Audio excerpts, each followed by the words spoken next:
Good morning, students. It's a great pleasure to welcome you to another academic year 2021-2022, and a very new academic year brings new hopes and new goals for life. So let us start our new academic year. And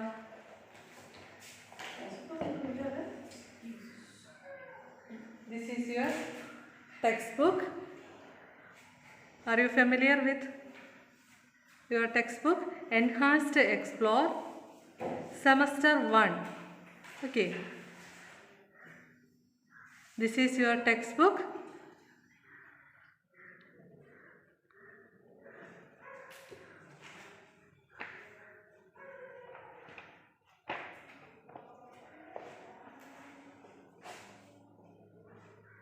Let us start our GS first chapter, Reproduction in Plants. Okay. അപ്പോൾ നമ്മൾ നമ്മുടെ GSന്റെ first chapter reproduction in plants start ചെയ്യുകയാണ്. Okay. So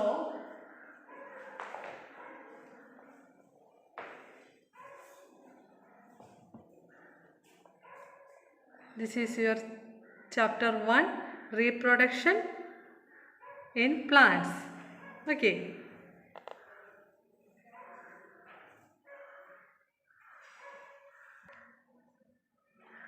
This is your first chapter, reproduction in plants. Okay. We know that all living things have a limited lifespan. നമുക്കറിയാം എല്ലാ living തിങ്സിനും ഒരു limited life സ്പാനാണ്. അതായത് കുറച്ച് സമയം അവർ ജീവിക്കും, അതിനുശേഷം ഇവയെല്ലാം തന്നെ നശിച്ചു പോകും.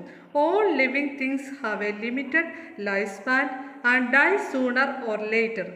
So they produce young ones like themselves during their lifetime.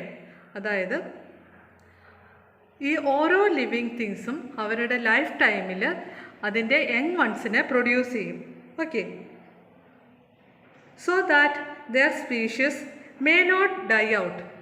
അതുകൊണ്ട് ഈ ജീവികളുടെ ഒന്നും സ്പീഷ്യസ്, അതായത് ഇതിൻ്റെ വർഗം നശിക്കുന്നില്ല. So this process is called reproduction. ഈ ഓരോ ജീവികളും അവയുടെ യങ് വൺസിനെ പ്രൊഡ്യൂസ് ചെയ്യുന്ന ആ പ്രോസസ്സിന് പറയുന്ന പേരാണ് reproduction. Okay. Like animals, plants are also living things. നമുക്കറിയാം ആനിമൽസിനെ പോലെ തന്നെ പ്ലാന്റ്സും ലിവിങ് തിങ്സ് ആണ്. They also produce new plants. അതുകൊണ്ട് തന്നെ അവ ഓരോന്നും അവയുടെ ന്യൂ പ്ലാന്റ്സിനെ പ്രൊഡ്യൂസ് ചെയ്യും. Okay. We see many kinds of plants around us. അതായത് നമുക്ക് നമ്മുടെ ചുറ്റുപാടും ഡിഫറെൻറ്റ് ടൈപ്സ് പ്ലാന്റ്സിനെ കാണാൻ പറ്റും. Okay. Most plants reproduce from seeds. അതായത് എല്ലാ പ്ലാന്റ്സും, മിക്കവാറും പ്ലാന്റ്സുകൾ റീപ്രൊഡ്യൂസ് ചെയ്യുന്നത് സീഡിൽ നിന്നാണ്. Okay. So plants reproduce through body parts such as roots, stem and leaves. അതായത് സീഡിൽ നിന്ന് മാത്രമല്ല പ്ലാന്റ്സ് പ്രൊഡ്യൂസ് ചെയ്യുന്നത്. Some plants produce through body parts. അതായത് ചില പ്ലാന്റ്സ് അതിൻ്റെ ബോഡി പാർട്സിൽ നിന്നും റീപ്രൊഡ്യൂസ് ചെയ്യുന്നുണ്ട്. ഓക്കെ. അതായത് പ്ലാന്റ്സിൻ്റെ ബോഡി പാർട്സായ റൂട്ടിൽ നിന്നും സ്റ്റെമ്മിൽ നിന്നും ലീവ്സിൽ നിന്നും എല്ലാം റീപ്രൊഡ്യൂസ് ചെയ്യുന്നുണ്ട്. Okay. First one is reproduction from seeds. സീഡിൽ നിന്നുള്ള റീപ്രൊഡക്ഷൻ എങ്ങനെയാണ് നടക്കുന്നത്? Okay. Most plants have fruits that have one, a few or many seeds in them. അതായത് നമുക്കറിയാം എല്ലാ പ്ലാന്റ്സിനും നമ്മൾ ഫ്രൂട്ട്സ് കഴിക്കുന്നുണ്ട് അല്ലേ? ഈ ഫ്രൂട്ട്സിലൊക്കെ എന്താണുള്ളത്? സീഡ്സ് ആണുള്ളത്. ചില ഫ്രൂട്ടിൽ ഓൺലി വൺ സീഡായിരിക്കും, പക്ഷെ ചില ഫ്രൂട്ട്സിൽ മെനി സീഡ്സ് നമുക്ക് കാണാൻ പറ്റും അല്ലേ? നമ്മൾ മാംഗോ കട്ട് ചെയ്യുമ്പം നമ്മൾ മാംഗോയിൽ ഒരു സീഡേ കാണുന്നുള്ളൂ. അതുപോലെ തന്നെ പപ്പായയിൽ നമുക്ക് മെനി സീഡ്സ് കാണാൻ പറ്റും. Okay. The seeds grow into seedlings and the seedlings grow into new plants. അതായത് ഈ സീഡിൽ നിന്ന് സീഡ്ലിങ്സ് ഉണ്ടാകുന്നു. സീഡ്ലിങ്സ് എന്ന് പറഞ്ഞാൽ എന്താണ്? നിങ്ങൾ കണ്ടിട്ടുണ്ടായിരിക്കും, ഈ സീഡ്സിൽ നിന്ന് നമ്മൾ പറയും മുള വരിക എന്ന് പറയും അല്ലേ? മുളച്ച് വരുന്നത് നിങ്ങൾ കണ്ടിട്ടുണ്ടായിരിക്കും സീഡ്സിൽ നിന്ന്. അതിന് പറയുന്ന പേരാണ് സീഡ്ലിങ്സ്. ഈ സീഡ്ലിങ്സ് ആണ് പിന്നീട് പ്ലാന്റ്സ് ആയിട്ട് മാറുന്നത്, ന്യൂ പ്ലാന്റ്സ് ആയിട്ട് മാറുന്നത്. This process is called germination. ഈ പ്രോസസ്സിന് പറയുന്ന പേരാണ് ജെർമിനേഷൻ, വിത്ത് മുളയ്ക്കൽ. ഓക്കെ, മലയാളത്തിൽ നമ്മൾ വിത്ത് മുളയ്ക്കൽ എന്നാണ് പറയുന്നത്. Can you see the picture? There is a picture of seed germination. Okay, what is seed germination? The process by which a seed grows into a seedlings and then into a new plant. This process is called germination. അതായത് ഒരു സീഡിൽ നിന്ന് seedlings ഉണ്ടാകുന്നു. ആ സീഡ്ലിങ്സിൽ നിന്ന് ആ seedlings പിന്നീട് ഒരു new plant ആയിട്ട് മാറുന്നു. ഈ പ്രോസസ്സിന് പറയുന്ന പേരാണ് germination. Okay,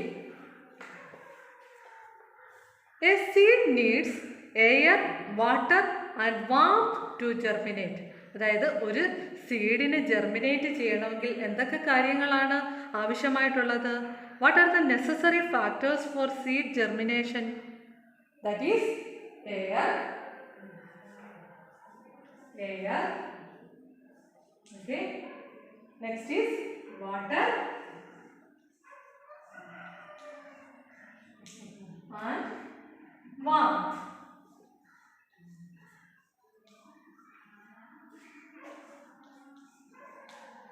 So, a seed needs air, water and warmth to germinate.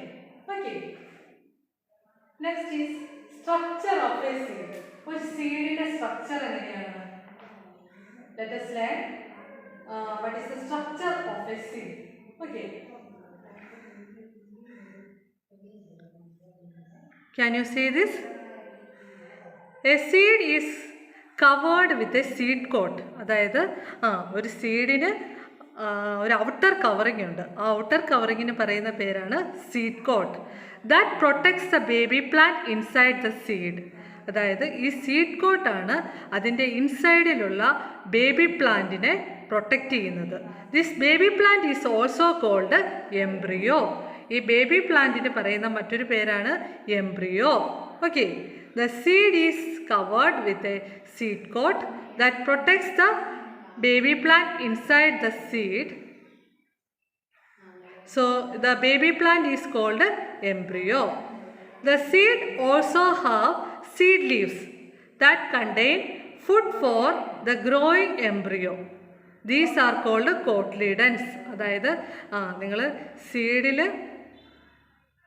Seed germinate ചെയ്യുന്ന സമയത്ത് അതിൽ നിന്ന് ലീവ്സ് വരുന്ന കണ്ടിട്ടുണ്ടായിരിക്കും അല്ലേ? കുഞ്ഞ് ലീവ്സ് വരുന്ന ആ ലീവ്സിന് പറയുന്ന പേരാണ് cotyledons. Okay, seed also have seed leaves that contain the food for the growing embryo. These are called cotyledons. അതായത് ഈ സീഡ് ലീവ്സ് അല്ലെങ്കിൽ ഈ കോട്ടിലിഡൻസിൻ്റെ ഫങ്ഷൻ എന്ന് പറഞ്ഞാൽ that contain the food for the growing embryo. അതായത് ആ ഗ്രോയിങ് എംബ്രിയോയ്ക്കുള്ള ഫുഡ് പ്രൊവൈഡ് ചെയ്യുന്നത് ഈ കോട്ടിലിഡൻസ് ആണ്. Okay,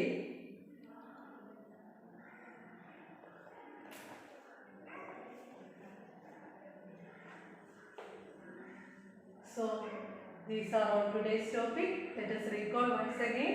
Today we are studying Standard 5 GS Chapter 1 Reproduction in Plants. Okay, first, germination. What is germination? The process by which a seed grows into a seedlings and then into a new plant. This process is called seed germination, and a seed needs air, water and warmth for germination. അതായത് ഒരു സീഡിന് germinate ചെയ്യണമെങ്കിൽ air, water, വാർമത്തും necessary ആയിട്ടുള്ള factors ആണ്. Okay, so these are all today's topic. You study well and we will meet in the next class. Thank you.